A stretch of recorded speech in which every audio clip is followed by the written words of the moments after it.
So మనతో పాటు ప్రస్తుతం మినిస్టర్ సీతక్క ఉన్నారు, ఆవిడతో మాట్లాడదాం. మేడం నమస్తే. నమస్తే మేడం ఎలా ఉంది ఇక్కడికి వచ్చి? అంటే ఇవాళ ఫస్ట్ అవతరణ దినోత్సవం 10th యానివర్సరీ నడుస్తుంది, ఎలా జరిగింది మ్యామ్? అందరం చాలా ఘనంగా ఈ యొక్క తెలంగాణ పండుగ దినోత్సవాన్ని జరుపుకోవడం జరిగింది. దశాబ్ద కాలం అయిపోయి ఈరోజు 11వ సంవత్సరంలోకి అడుగుపెట్టడం సందర్భంగా మేము కూడా మినిస్టర్స్గా మరి ప్రత్యేక అధికారిక కార్యక్రమాన్ని నిర్వహించుకొని మా ములుగు నుంచి ఒక ఆదివాసీ బిడ్డ ఈ యొక్క డ్రామా జూనియర్స్ ప్రోగ్రాంలో సెలెక్ట్ అవడంతో నన్ను ప్రత్యేకంగా జీ తెలుగు వారు ఆహ్వానించడం జరిగింది.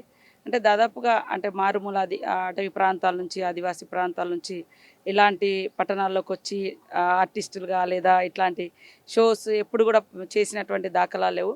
అందులో వెరీ బ్యాక్వర్డ్ గొత్తికోయ ట్రైబ్స్, ఇతర ట్రైబ్స్ నుంచి ఇక్కడికి అందరూ వచ్చారు. వాళ్ళందరితో నేను కరోనా టైంలో కానీ గత దాదాపు 10 years నుంచి వాళ్ళ కష్ట సుఖాలలో భాగం పంచుకున్నా. ఈరోజు ఒక అడుగు ముందుకేసి ఈ ప్రపంచంలోకి వచ్చి మా యొక్క జీవితాలను ఉన్నట్టుగా చూపించడం కోసం డ్రామా జూనియర్ షో చేసిరు. అది చాలా సంతోషం అనిపించింది. అందుకనే ఇక్కడ ఈరోజు ఇలా గడపడం జరిగింది. మేడం ఒకటి పొలిటికల్గా ఏంటంటే ఒక రూమర్ నడుస్తుంది, అంటే టీపీసీసీ రేవంత్ రెడ్డి ఇప్పుడు సీఎం అయ్యారు కాబట్టి మీరు అయ్యే అవకాశం ఉంది టీపీసీసీ అని చెప్పేసి ఒక రూమర్ వస్తుంది. ఎంతవరకు నిజమయ్యే అవకాశం ఉంది? ఒకవేళ వస్తే మాకు కూడా సంతోషమే, మీరేమంటారు?